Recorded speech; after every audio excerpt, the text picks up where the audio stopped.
from Kansas State University, this is Agriculture Today.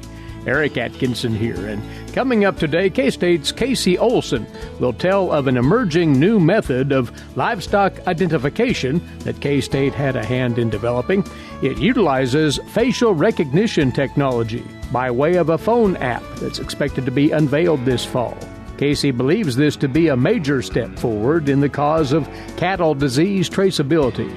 Then, from the latest Cattle Chat podcast from the Beef Cattle Institute at K-State, a look at how you cow-calf producers can use the USDA's Livestock Risk Protection Program as a means of managing your market risk. And on this week's K-State Horticulture segment later on, then, Gregg Eyestone on planting spring flowering bulbs here in the fall. All that and more next on Agriculture Today. A social distancing tip. Putting distance between yourself and others is critical to slowing the spread of coronavirus. So here are ways to stay in contact without the physical contact part. Call, send a text, set up a video conference, post on social media, dedicate a song on the radio. If you have symptoms of fever, dry cough, and shortness of breath, call your healthcare provider before going to their office. For more info, visit coronavirus.gov. Let's all do our part, because we're all #AloneTogether. Brought to you by the Ad Council. You're tuned in to Agriculture Today. We're glad to have you aboard as we take time during this first segment to tell you about a new development which may well be the next big thing in livestock identification, including cattle ID. Along with us now is an individual who is involved in the development of this technology. KC Olson is a beef cattle scientist at K-State. And what we're going to look at here today, KC, is facial identification of livestock. What's the story behind this potentially significant step?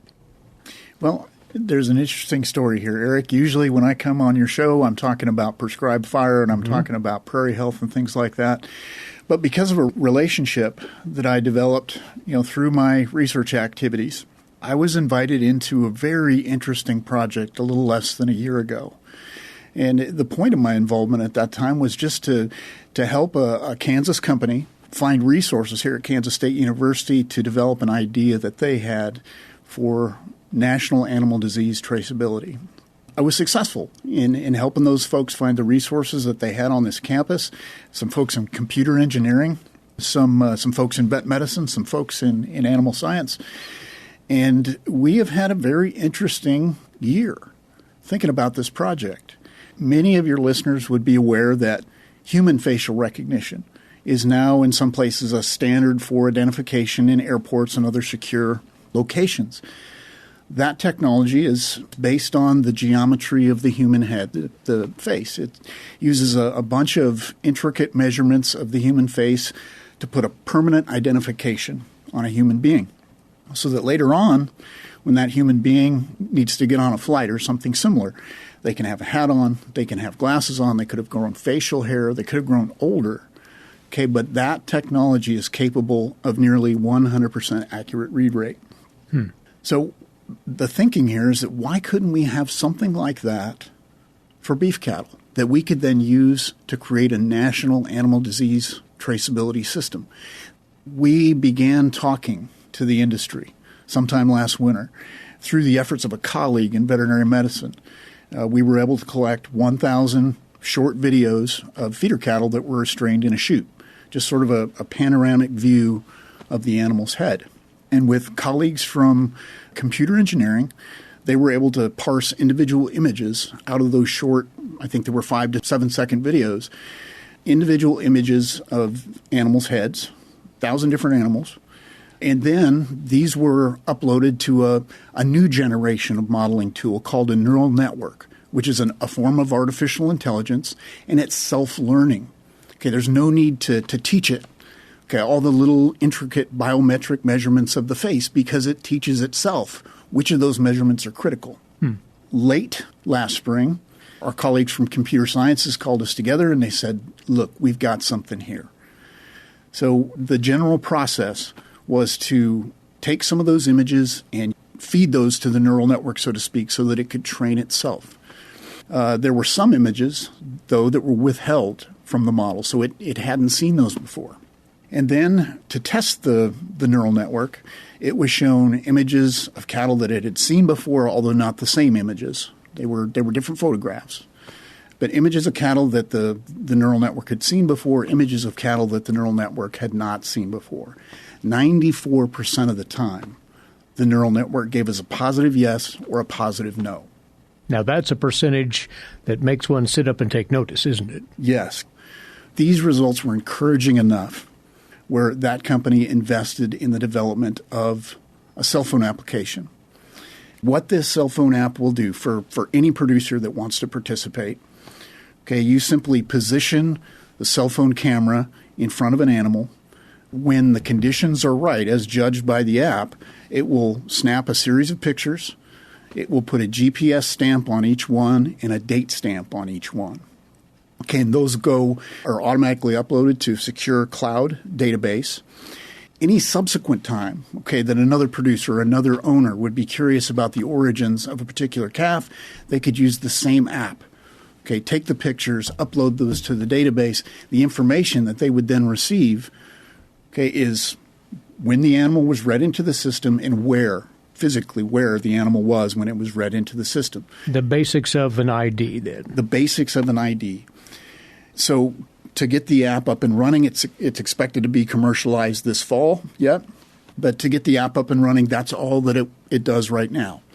Okay, but in the very near future, possibly before 2021, producers that want to will be able to add things like birth dates, weaning weights, vaccination history. I mean, other things that have value. The information as it transits, through this system is guarded by blockchain integrity. It can't be altered. It can only be added to by somebody who has a legal right to add to it, i.e., a subsequent owner of a calf or controller of a calf in the beef marketing chain. And the potential here is that, animals could be read into the system at a very early age.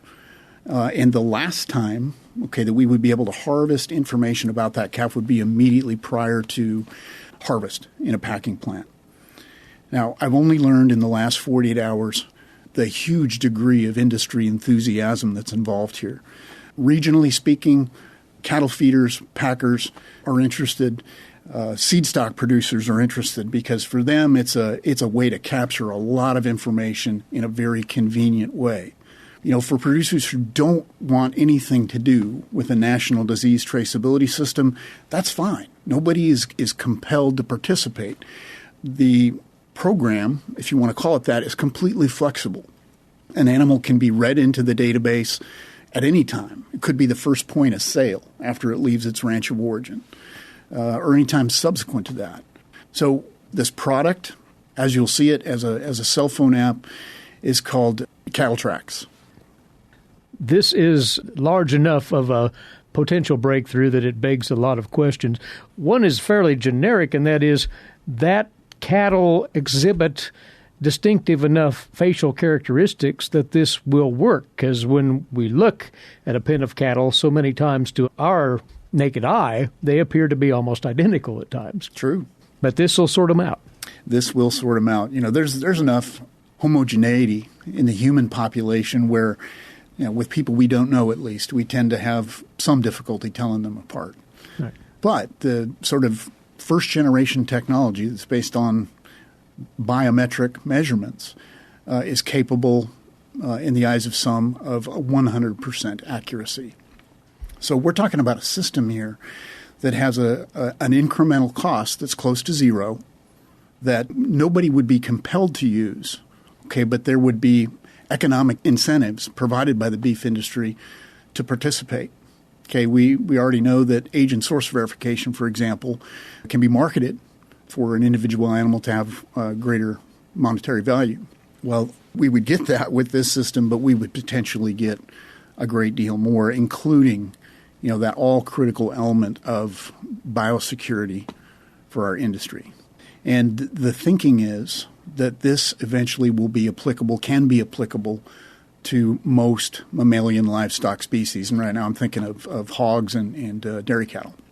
This sounds to put it this way, Casey, utopic in as far as animal ID. Are there any drawbacks that need to be overcome yet? Well, I mean, there are still things to be developed. The full utility of the app probably won't be available for several months. The application itself, though, I'm told that its release is imminent. And any producer that wants to will be able to access this app. There may be a small fee attached to it. I don't know at this point. It may be free for the producer. But basically, the major limitation is the size of the database. The bigger it is, the smarter the neural network is, the higher accuracy becomes.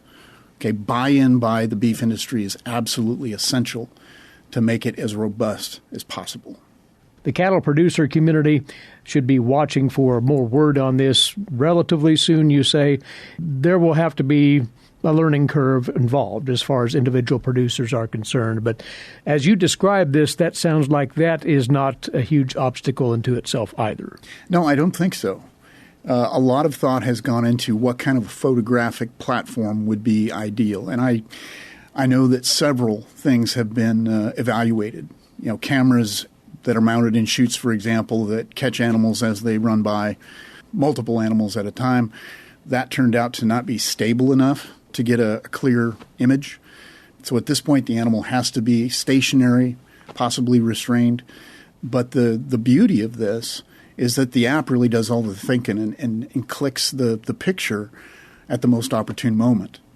The cell phones that we have access to today actually have much higher camera resolution than is actually needed to enter animals into this database. We'll watch for more word on it and see what develops with this new facial recognition technology, which can lend to livestock identification, and it will be of express interest, as you say, to the cattle industry. Thanks for letting us know. Appreciate you having me, Eric. That from KC Olson. Casey is a beef cattle scientist here at Kansas State University. Once more, Casey among a team of researchers at Kansas State who were instrumental in pushing forward this technology to see if it would be functional for cattle ID purposes. We'll have more for you on this Agriculture Today. For information on threatening weather, you should depend on the National Weather Service and their broadcast on NOAA Weather Radio. NOAA Weather Radio is an all-hazards radio network that provides up-to-the-minute weather information, including life-saving warnings anytime, day or night. NOAA Weather Radio also broadcasts information on man-made disasters, such as chemical spills, amber alerts, or other national emergencies. For the National Weather Service, I'm Bill Curtis. You are tuned in to Agriculture Today. This year has been a perfect illustration of just how economically volatile the cattle business can be. One can just point to the market upheaval caused by the pandemic last spring. Mastering economic risk management has long been a quest of cattle producers. Often that's easier said than done.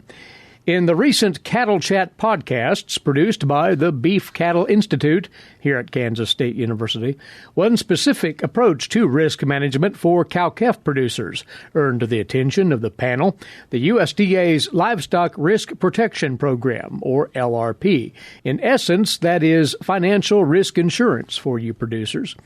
And leading that discussion, K-State livestock economist Dustin Pendell, who was joined in the conversation by veterinarians Bob Larson and, as moderator, Brad White.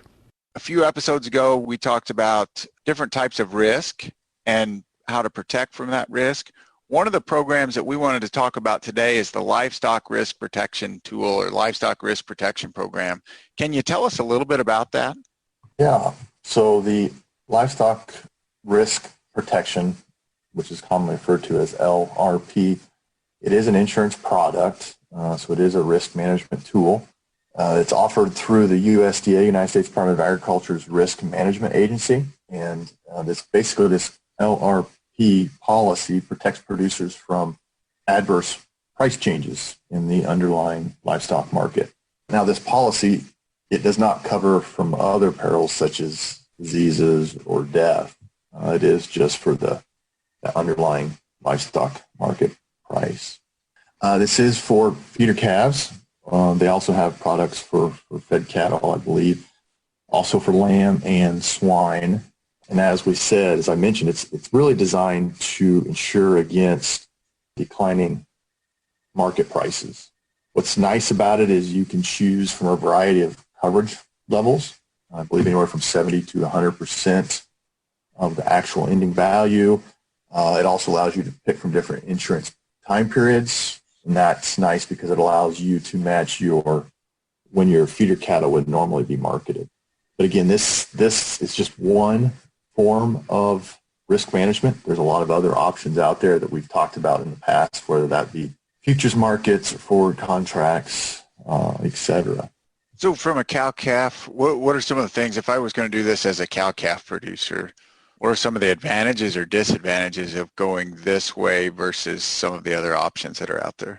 I guess one advantage, maybe thinking the futures market, the contracts are already set. I believe feeder cattle are 50,000 pound contracts. Yeah. Whereas with LRP, if you want to buy 10 head, you buy for 10 head. They put a max.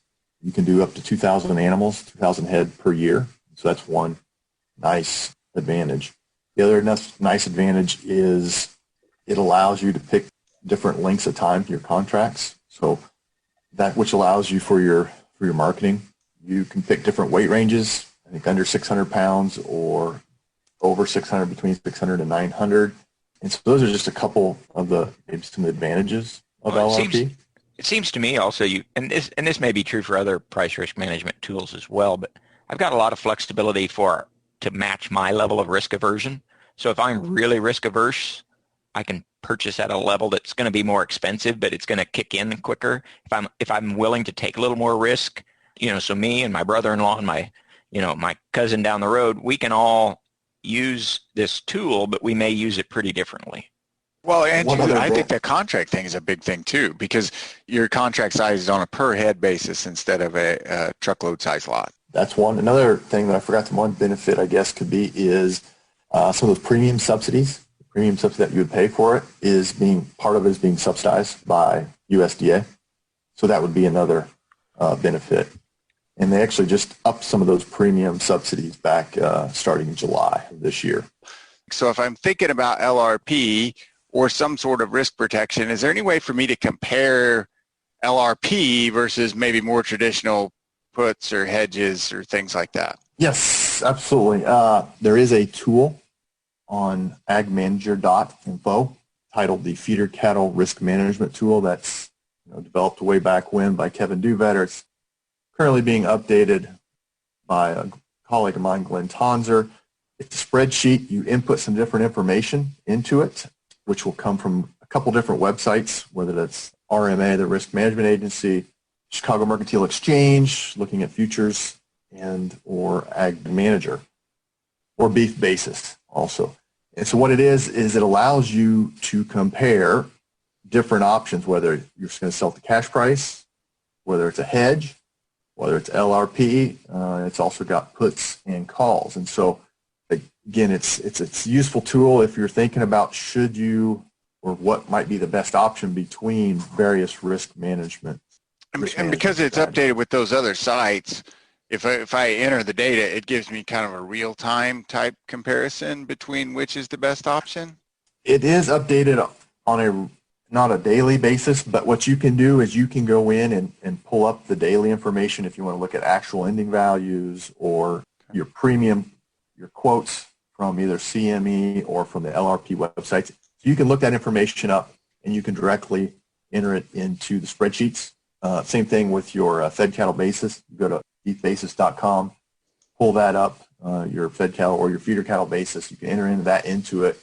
And then it's all set up to calculate all your looking at the futures, the cash, LRP, puts, calls, et cetera.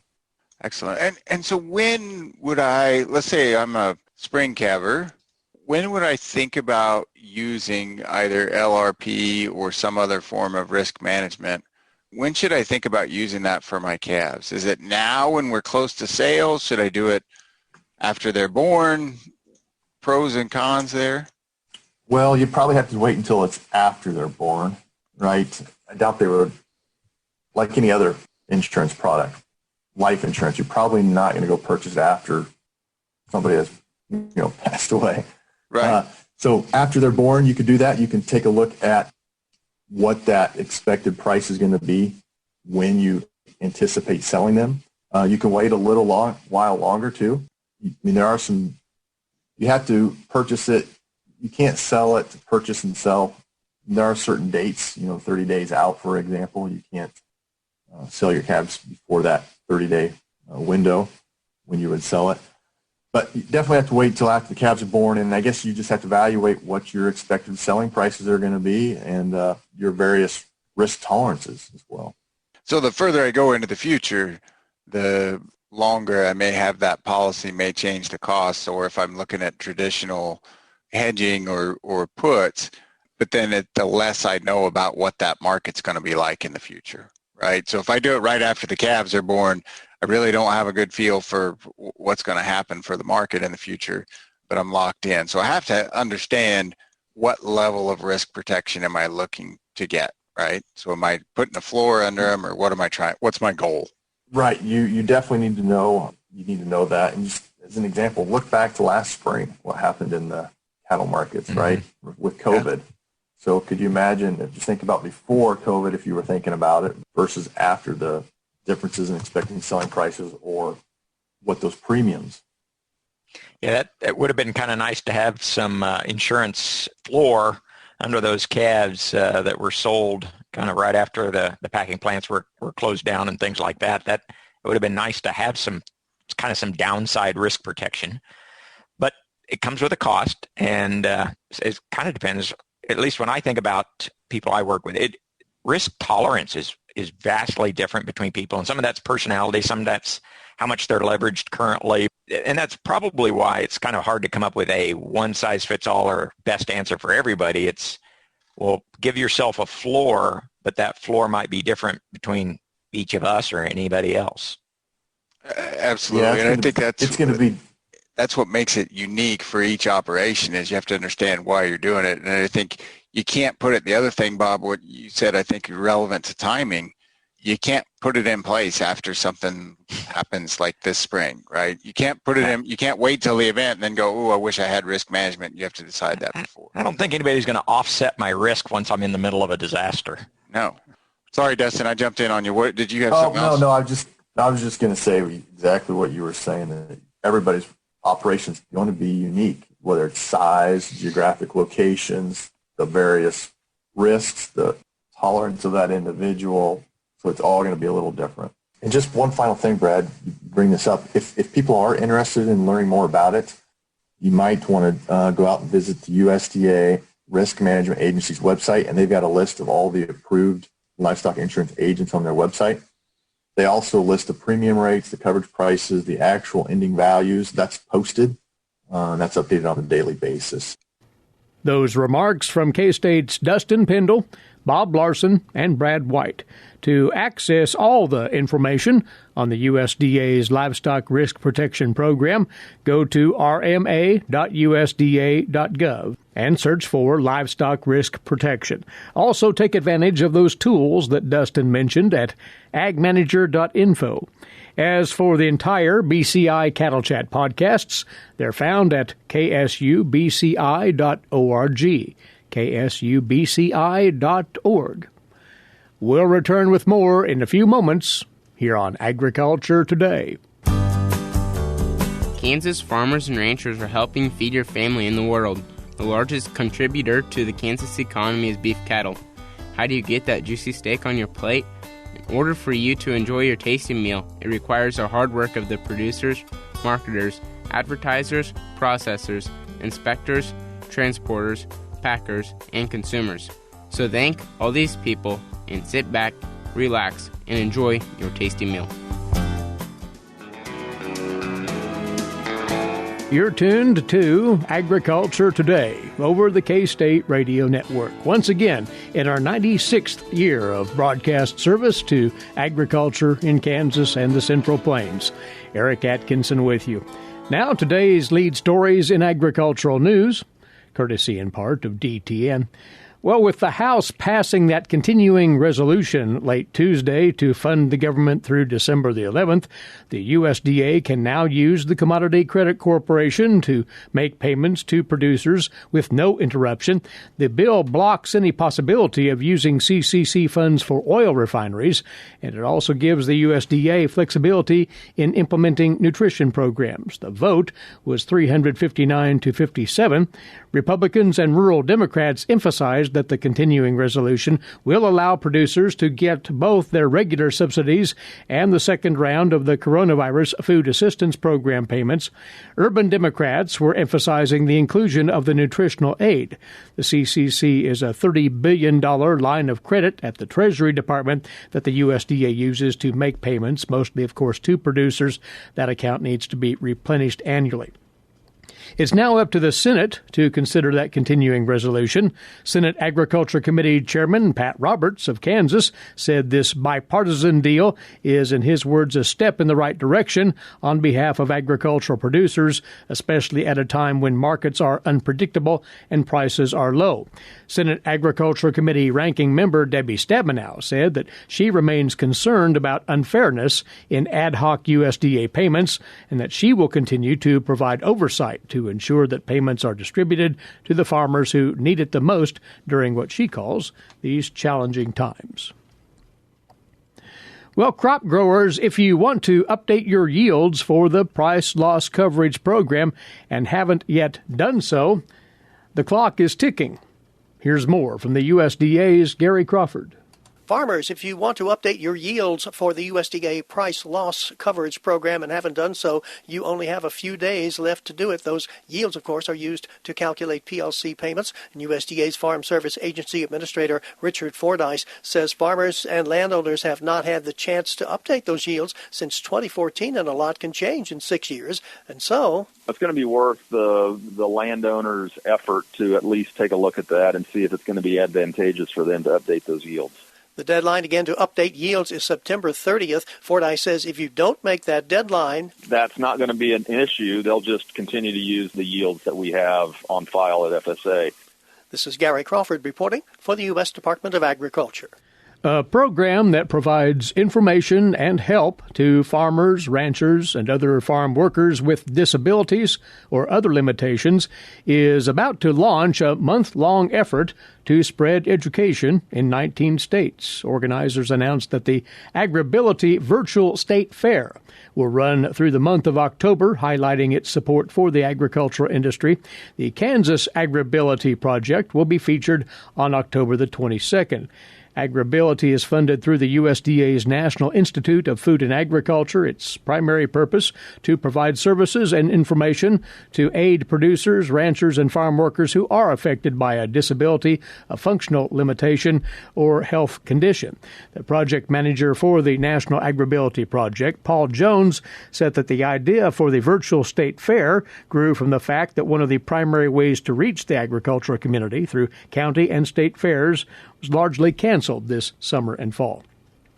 Now, many of the services provided by AgriBility are free. The Kansas AgriBility program, which is based here at K-State, can help provide on-site farm assessments to identify barriers and challenges, recommendations for safe and appropriate assistive technology such as equipment or efficient modified work practices, referrals on agriculture, safety and disabilities, educational training opportunities, referrals to outside agencies for assistance such as for funding or occupational and physical therapy, and peer support to connect farmers with each other. You can learn more about Kansas AgriBility at agribility.ksu.edu. That's agrability.ksu.edu.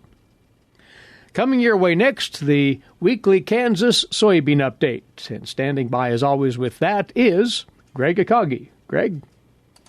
Loretta Scholl is joining us. She is a culinary instructor and Family and Consumer Science Department Chair at Olathe Northwest High School. And Loretta, your department also participates in the Kansas Soybeans as a Food Educational Program, which is sponsored by the Kansas Soybean Commission. Tell us about the purpose of the program itself. The purpose of the program for us is that it helps us provide us with opportunity to teach the students more about healthy lifestyle and diet. So many of our students are now interested in food science. K-State's one of the places they head to, dietetic, nutrition, personal trainer, physical therapist, sports med, all of those things. So it really fits in well because I call it like the super bean because it's so high in protein, it's high in fiber. I only buy soy oil for even baking or any of the food that we prepare here. It's cholesterol free, it's very low in saturated fat. For the kids that struggle with dairy, it's lactose free, so we can use that in our nutrition and wellness classes when we're making smoothies. It's got omega-3 acids, and they don't realize how much soy they're already eating until we get into it, and I would start to talk about it. The nutrition and wellness class actually has a vegetarian unit, and they don't think they're going to like tofu. And edamame, they love that. But we had a parent that came to parent-teacher conferences, and she said, my son never ate anything green, and now he eats this for breakfast. And really, too, to show the importance of the livestock industry to soybean farmers,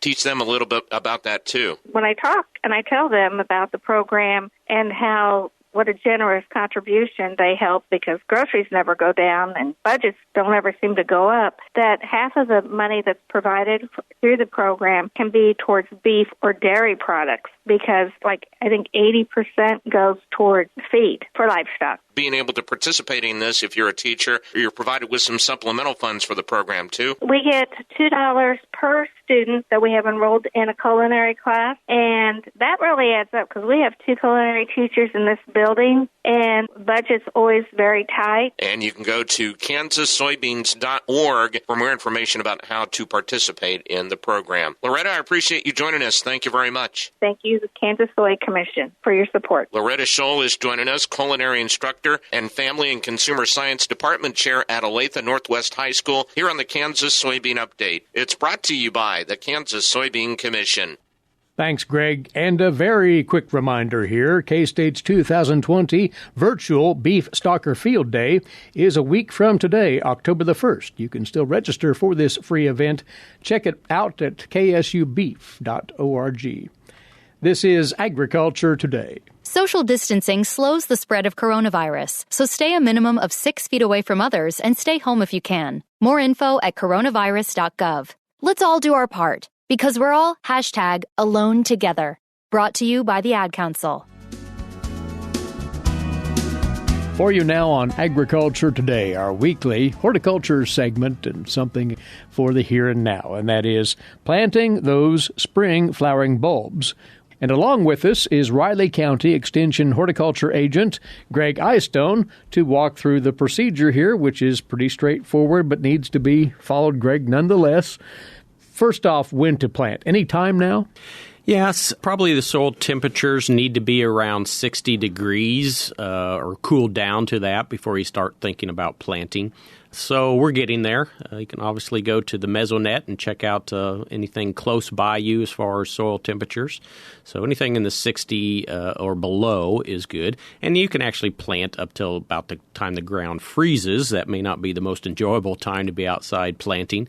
So you might schedule it for when it's convenient for you and the temperatures are right. Might address the question that frequently comes up, why plant bulbs in the fall instead of in the spring? And there is a purpose behind this. They need to go through a chilling requirement for that flower bud to engage and start growing, and so that's why we plant them here in the fall. Of course, you can do some forcing, so artificially induce them by putting them in the refrigerator if you want to put some in some containers and have maybe an interior decoration of flowers as well. Planting site, does it matter when we think about such things as exposure to the sun and the like? Most of these beautiful flowers require lots of sunlight energy to fulfill their flower production, flower buds for the following year. Now, if you're buying flower bulbs now at this time, the flower's already in there, and it's not going to matter. All the food energy is in there, so you want to probably purchase the larger bulbs. They're going to have the more beautiful, bigger flower. So you're thinking about the following season of having a nice, beautiful flower, then sunlight typically is required. Some of them will tolerate a little bit more shade. Let's say some of the narcissus, daffodil type will probably tolerate a little bit more shade, but still we're talking at least 6 hours of direct sunlight a day would be preferred. Everybody has a little bit different conditions, and so you still want to enjoy these flowers. Flowers make people happy, especially in the springtime when things have been probably pretty dreary out. So I encourage you to think about planting them if you haven't, or enlarge your planting. Pick as much sunlight as possible. Do these bulbs function well in various kinds of soils? Does the constitution of that soil make a difference? Yes, bulbs being storage units don't like a lot of moisture around the bulb, so mainly well-drained soil is the key. You need to locate them where you can see them, and hopefully those soil conditions are there. But if not, trying to add some type of internal drainage, particularly organic matter, is what we encourage, working into the planting site if you need to. You can raise them up a little bit, grow them on a berm, if you will, to give those roots and those bulb storage units a little bit more oxygen if you can, to let them dry out. Well, then the planting itself, the depth of bulb planting makes a difference here, right? Yeah, and I see there's lots of different answers to that, looking at some different extension websites and things like that. Some will say 2 to 4 times the diameter of your bulb is what you should plant. So if we're going to average that out, maybe 3 inches or 3 times the bulb diameter. And that's at the bottom of your planting hole. So there's also a lot of information, particularly when you purchase them, will tell you plant them 2, 3, 6 inches deep, and usually some spacing on that as well, whether it be 2, 3, 6 inches apart when you plant those. But that depth does relate to the size of the bulb. Right. The smaller bulbs you're going to plant shallower, so if you don't like to dig deep, you may want to go with some of the smaller bulbs.